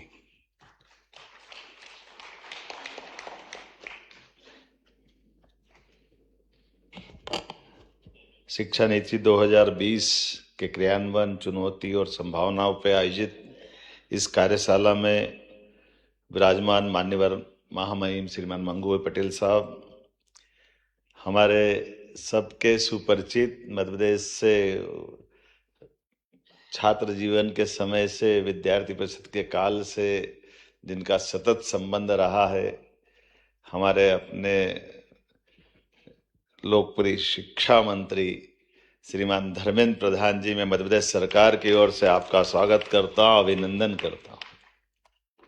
इस मंच पर ही विराजमान माननीय मंत्री उच्च शिक्षा श्रीमान इंदर सिंह परमार जी, माननीय मंत्री श्रीमान राव उदय प्रताप सिंह जी, माननीय मंत्री श्रीमती कृष्णा गौर जी, माननीय पूर्व प्रोटेम स्पीकर विधायक श्रीमान रामेश्वर शर्मा जी, हमारे वरिष्ठ नेता विधायक माननीय भगवान दास सबनानी जी, हमारी महापौर श्रीमती मालती राय जी, मंच पर उपस्थित समस्त अतिथिगण और आप सब, आज का ये शुभ दिन और माननीय शिक्षा मंत्री ने विस्तार से सारी बातें कही है और इस अवसर पर हमारे माननीय अतुल कोठारी जी और समस्त हमारे माननीय आगंतुक अतिथिगण जो आज कार्यशाला में अपना अपना मार्गदर्शन देंगे, मुझे भी इस बात की प्रसन्नता भी है, और ये हमारी सनातन काल की शिक्षा के माध्यम से दुनिया में भारत की पहचान, जब हम अपने वसुदेव कुटुंबकम के उस भाव की तरफ देखते हैं तो अतीत के उस गौरवशाली पृष्ठ में भारत दुनिया में कुलगुरु के नाते से जाना जाता है। और कुलगुरु की जब हम बात कहेंगे तो कुलगुरु का तात्पर्य हम अपने नियंता नहीं है, अधिष्ठाता नहीं है, हमारे जीवन की अच्छाइयों के साथ जोड़ करके जीवन में अंधेरे से प्रकाश की ओर ले जाने वाले मार्ग के माध्यम से हम गुरु की उस महत्ता को नमन करते हैं।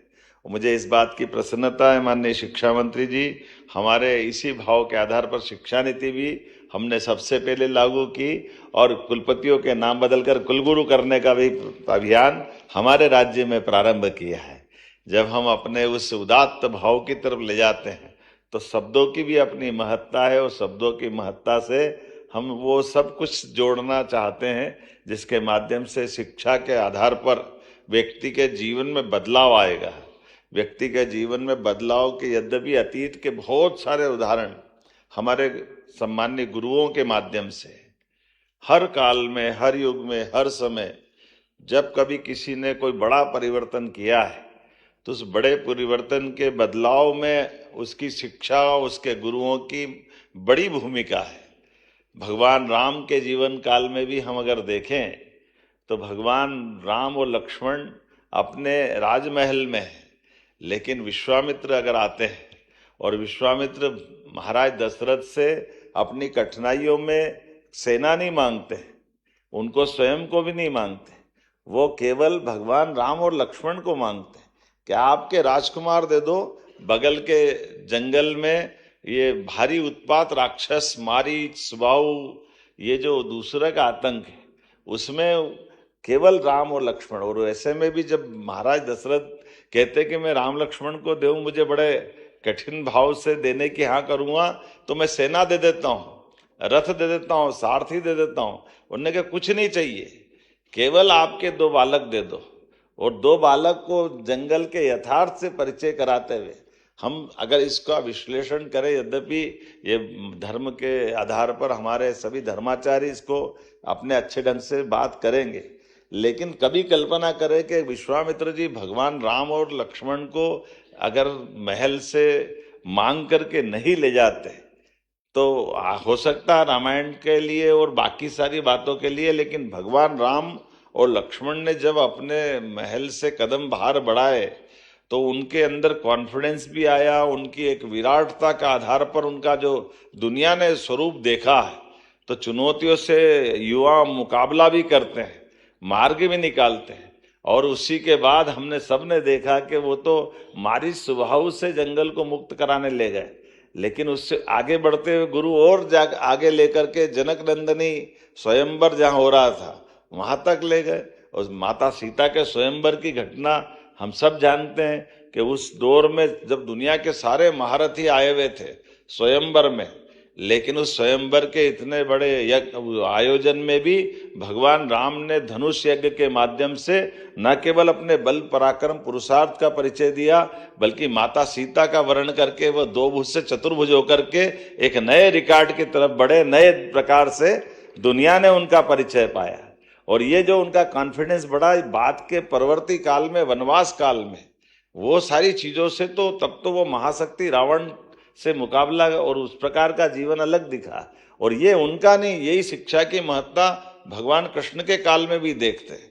जब कंस को मारने के बाद शिक्षा की महत्ता के बलबूते पर आचार्य सांदीपनि के आश्रम में आते हैं तो 64 कला 14 विद्या सभी वेद पुराण, जिस प्रकार से भगवान का विराट रूप हम महाभारत के उस भीषण युद्ध में देखते हैं, उसमें आचार्य सांदीपनि का तो हमको परिचय होता है कि कोई अपने शिष्य को कहाँ से कहाँ ले जाते हैं। और ये उस काल में नहीं, ये आपने सही कहा कि IIT IIM वगैरह, तो मैं मान के चलता कि 2000 साल पहले भी जब विक्रमादित्य अपने शासन के सूत्र संभालते हैं तो चुनौती से तो मुकाबला हो गया, शकों को तो परास्त कर दिया, लेकिन शकों के परास्त करने के बाद सुशासन की बात जब करते हैं तो कहाँ से नवरत्न जुटाए। कश्मीर से हमारे बीच में कालिदास आए, वराहमिहिर आए, धन्वंतरी आए, जो जुटा करके हमारी राज्य व्यवस्था में विद्वानों का संकलन, विद्वानों को जोड़ करके शासन के माध्यम से समाज में वो सारे परिवर्तन कैसे लाएंगे। वैसे ही आपने राजा भोज की बात कही, हमारे संजय जी ने, भारत सरकार के अधिकारी हैं, राजा भोज के उस शासनकाल में बनाया हुआ ये जो जल रचना की बात मालवा में हुई, ये बात सही है। ये राजा भोज का बड़ा तालाब भी हमको उसी काल में ले जाता है, जिसके आधार पर आज भी वो तालाब की रचना की पद्धति वर्तमान में बीटेक वाले विद्यार्थियों के लिए और तकनीकी दृष्टि से भी बड़ी महत्ता है कि तालाब पानी ऐसा भराए कि जो अपने आप में भौगोलिक प्राकृतिक रचना हो और पानी का निस्तारीकरण इतना छोटा सा हो कि लागत कम और पानी ज्यादा स्टोर हो जाए और उसके आधार पर वो तालाब बन जाए। आमतौर पे बड़ा बांध बनाने की परंपरा तो अभी भी मुख्य धारा से बंद करके ही तालाब बनाने की है।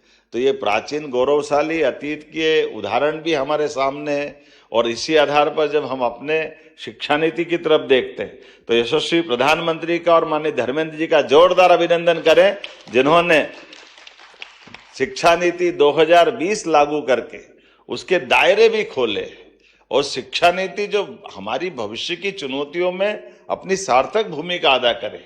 अपने शिक्षित होने के साथ उस परंपरा के आधार पर जिसने 200 साल तक अपने सारे विद्यार्थियों के दायरे बहुत सीमित कर दिए, एक विशेष नंबर का चश्मा लगा करके केवल कागज की डिग्री लेने के लायक शिक्षा नीति बन करके हमारी युवाओं के साथ जो अन्याय काम करने का काम अंग्रेजों ने किया, बाद के भी काल में कांग्रेस ने किया।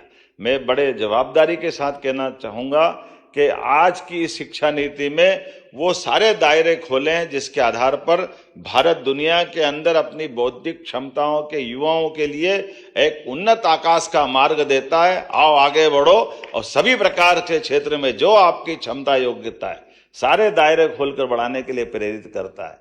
तो हमने अपनी शिक्षा नीति लागू करने के साथ अगर आगे बढ़े तो हमने पीएम एक्सीलेंस कॉलेज 55 खोले, जिसके आधार पर शिक्षा नीति के समेकित रूप से सभी प्रकार के वो सब विषय जोड़ करके जिसमें शिक्षा नीति को लागू करते हुए आगे बढ़ने का संकल्प किया। स्कूल शिक्षा के साथ उच्च शिक्षा में हमने विश्वविद्यालयों के भी लिए आज अपने भले ही ट्राइबल का बेल्ट हो, टंटिया मामा के साथ हमने खरगोन में विश्वविद्यालय दिया। तो 1857 के हमारे अमर योद्धा टंटिया मामा के साथ साथ हमने अपने गुना में भी विश्वविद्यालय खोलने का प्रयास किया। तो रानी अवंतीबाई के नाम पर सागर में, यद्यपि सागर में हरि सिंह गौर जी ने आज़ादी के पहले एक अपने विश्वविद्यालय की बड़ी सौगात दी थी, लेकिन सेंट्रल यूनिवर्सिटी बन गई। सेंट्रल यूनिवर्सिटी का सिलेबस भी लिमिटेड होता है, स्टेट के बच्चे तकलीफ में थे। ऐसे हमने विश्वविद्यालय भी देने का प्रयास किया और साथ ही साथ सांदीपनि विद्यालय के माध्यम से पूरे प्रदेश के अंदर सच में इतना अच्छा लगता सुनकर के भी कि सांदीपनि विद्यालय को 2 विद्यालय हमारे जो विश्व के सर्वश्रेष्ठ विद्यालय में से चुने गए, मैं बधाई देना चाहूंगा। 2 सांदीपनि विश्वविद्यालय, एक हमारा इंदौर का और एक रतलाम का, ये दोनों एक्सीलेंस स्कूल के रूप में अपनी महत्ता पाते हैं। और जिस प्रकार से हाई स्कूल और हाई सेकेंडरी का पिछले समय में 10th और 5वीं का जो बोर्ड एग्जाम प्रारंभ हुई, जिससे गुणवत्ता भी सुधरी और गुणवत्ता सुधरने के आधार पर हमारा रिजल्ट भी बहुत अच्छा गया। आज मैं जब अपनी तरफ देखता हूं तो 370 सांदीपनि विद्यालय बन के तैयार हुए। मैं धन्यवाद अदा करूंगा माननीय शिक्षा मंत्री जी, दोपहर में हमारे सांदीपनि विद्यालय का निरीक्षण भी करने वाले हैं। मैं अभी से आपको बधाई देना चाहूंगा, ये बहुत अच्छा मॉडल मध्य प्रदेश सरकार की ओर से बना है। इसी के साथ साथ माननीय शिक्षा मंत्री ने लैपटॉप, स्कूटी, कोचिंग, साइकिल, कई प्रकार की चीज़ों को जोड़ते हुए विद्यार्थियों का उनका न केवल मनोबल बनाना बल्कि सरकार के साथ सहकार करते हुए सभी वर्गों की मदद करते हुए सरकार उस दिशा में आगे बढ़ रही है। हमने अपने सभी विश्वविद्यालयों के अंदर एनईपी की भावना के आधार पर बीएससी एग्रीकल्चर के विषय भी प्रारंभ किए। विश्वविद्यालय ये अलग अलग विश्वविद्यालय एक सब्जेक्ट लेके क्यों होना चाहिए, तो समेकित रूप से एक विश्वविद्यालय में वो सारी पढ़ाई होनी चाहिए। वो प्रारंभ में यही होता था, काल के प्रवाह में थोड़ा विसंगति हुई है। हमारी सरकार सब संशोधित करते हुए आगे बढ़ रही है। हमको इस तरह से ऐसे कई सारे विषय को हाथ में लेके आगे बढ़ रहे हैं, लेकिन सच में आज की ये कार्यशाला भविष्य की एक बड़ी भूमिका अदा करेगी। इस भावना के आधार पर मैं पुनः अपने शिक्षा मंत्री का अभिनंदन करता हूं और कुल मिलाकर के इस कार्यशाला के मूल उद्देश्य को यह कार्यशाला प्राप्त करेगी, अपने मध्य प्रदेश के लिए नींव का पत्थर साबित होगी। मेरी अपनी ओर से बहुत बहुत वंदन, अभिनंदन, धन्यवाद। भारत माता की जय। बहुत बहुत धन्यवाद माननीय मुख्यमंत्री डॉक्टर मोहन यादव जी। जैसा कि केंद्रीय शिक्षा मंत्री आदरणीय श्री धर्मेंद्र प्रधान जी ने एक उदाहरण देके बताया कि रिसोर्सेज के बेटर यूटिलाइजेशन के साथ हम समाज के लिए कितना बड़ा कंट्रीब्यूशन दे सकते हैं, महामहिम राज्यपाल महोदय के साथ उन्होंने इसको जोड़ के गुजरात के संदर्भ में बताया था। मध्य प्रदेश में सच्चाई और अच्छाई की अधिष्ठाता माननीय राज्यपाल महोदय से आदरपूर्वक निवेदन कि आप अपना उद्बोधन दें। श्री मंगूभाई पटेल जी। सभी को नमस्कार।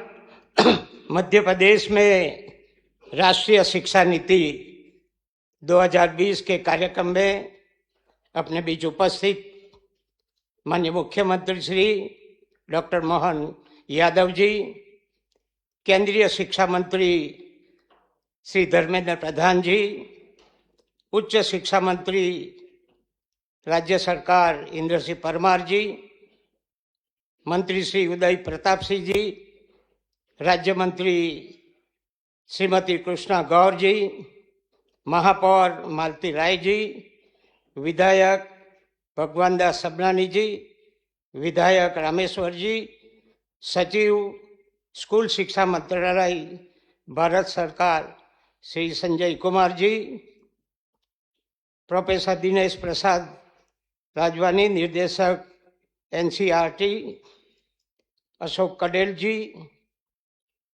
हमारे बीच उपस्थित शिक्षा जगत के श्री अतुल कोठारी सचिव संस्कृति शिक्षा उत्थान न्यास, उपस्थित शिक्षा जगत के महानुभाव भाइयों और बहनों, प्यारे बच्चों, मीडिया के मित्रों,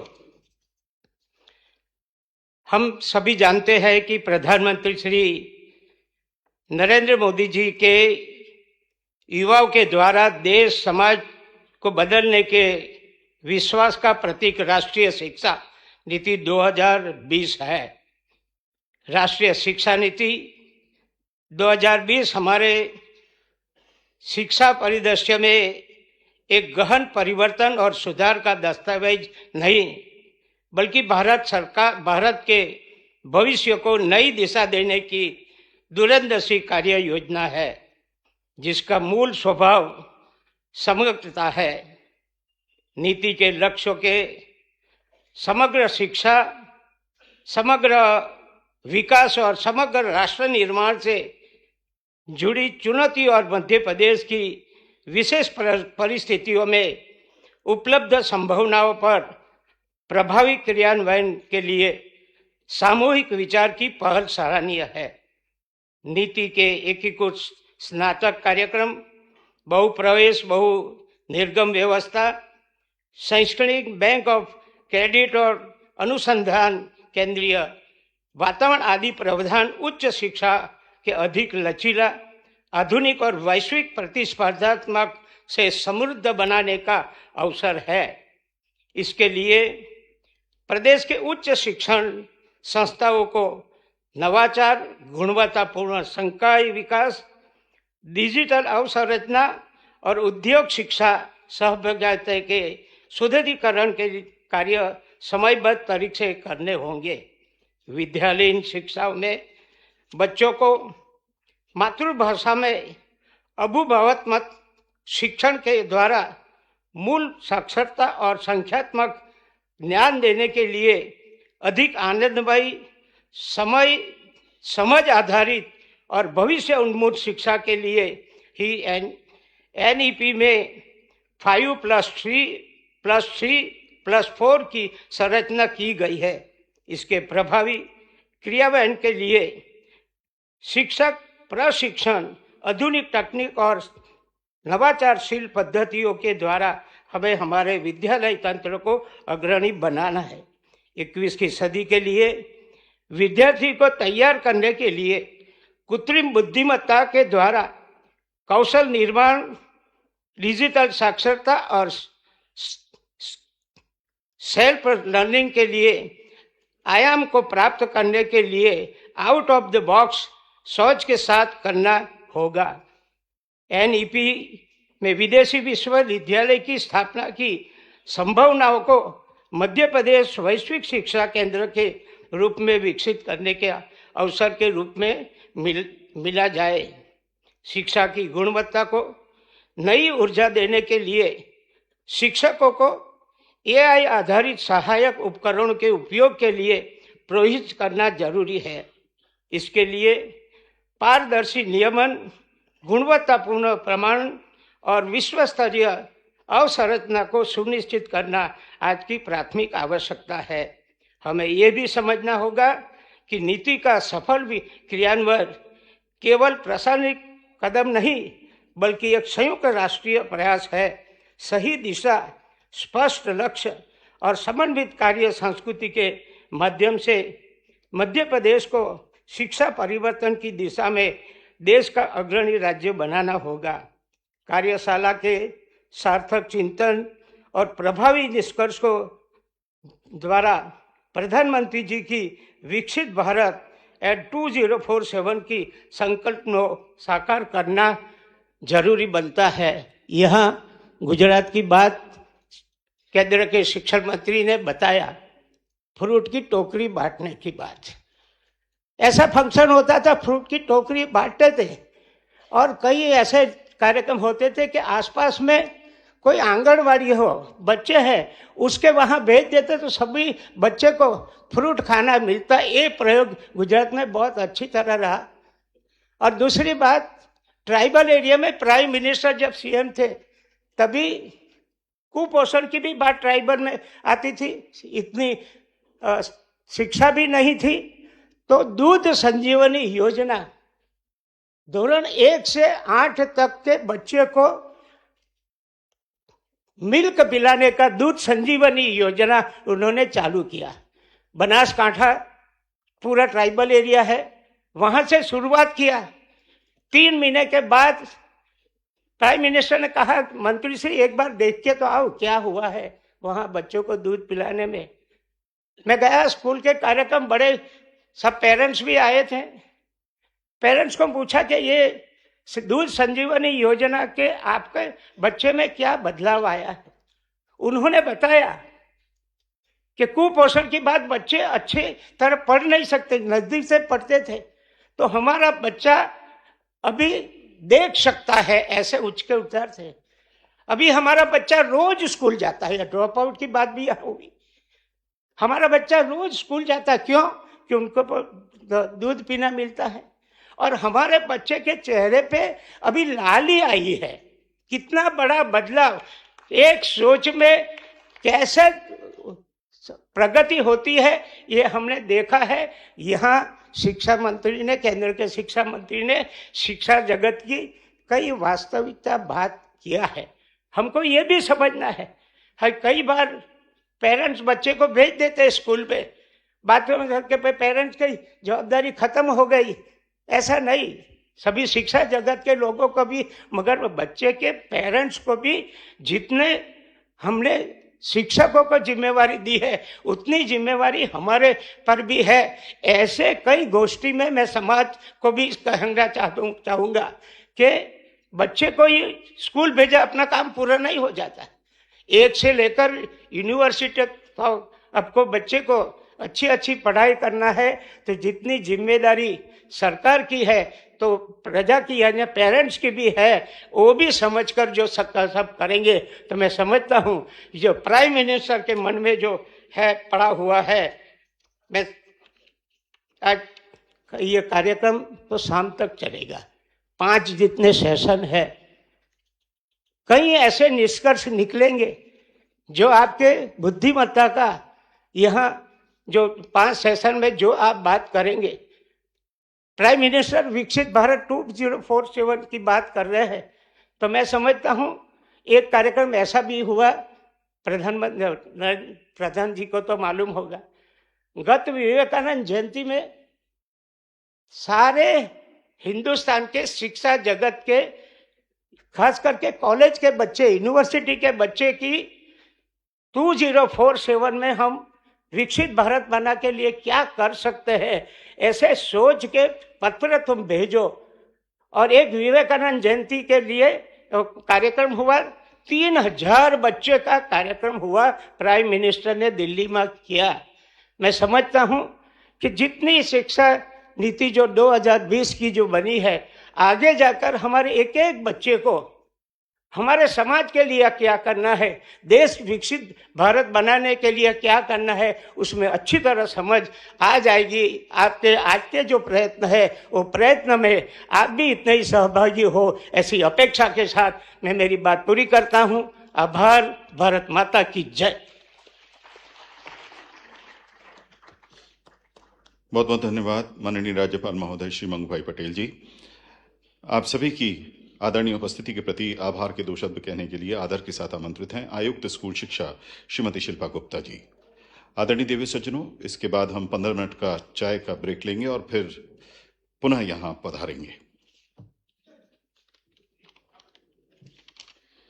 मध्य प्रदेश में राष्ट्रीय शिक्षा नीति 2020 क्रियान्वयन चुनौतियां और संभावनाएं विषय पर केंद्रित इस कार्यशाला में अपनी उपस्थिति से गर्मियां प्रदान कर रहे माननीय राज्यपाल महोदय जी का और प्रदेश के यशस्वी मुख्यमंत्री माननीय मोहन यादव जी का, जिन्होंने प्रदेश में राष्ट्रीय शिक्षा नीति के सूत्रपात के रूप में अपना अमूल्य मार्गदर्शन प्रदान किया।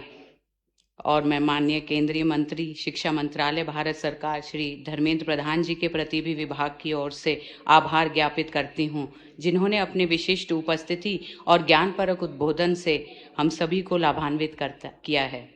मैं कृतज्ञता ज्ञापित करती हूं उच्च शिक्षा मंत्री माननीय श्री इंद्र सिंह परमार जी, माननीय मंत्री स्कूल शिक्षा विभाग श्री उदय प्रताप सिंह जी तथा श्रीमती कृष्णा गौर मैडम, श्री माननीय मंत्री पिछड़ा वर्ग एवं अल्पसंख्यक विभाग महापौर मालती राय जी, जिन्होंने अपने बहुमूल्य समय और कार्यशाला हेतु हमें मार्गदर्शन दिया।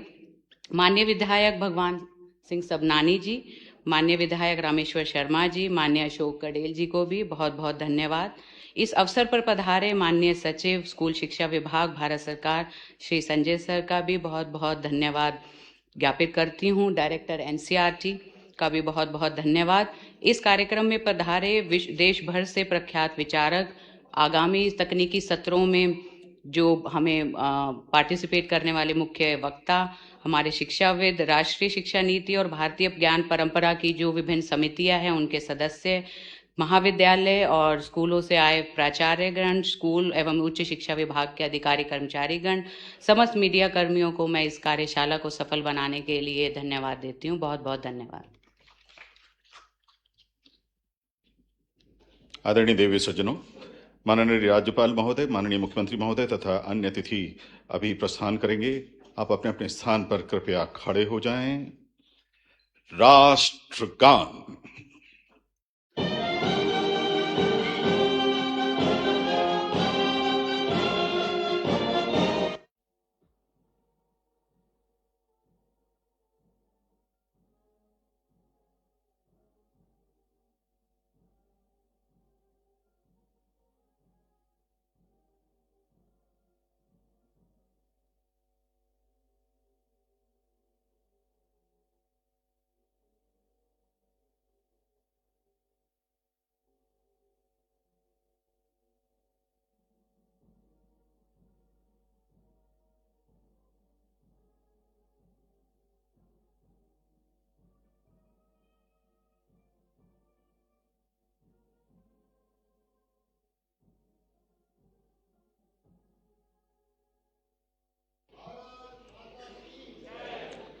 बहुत बहुत धन्यवाद।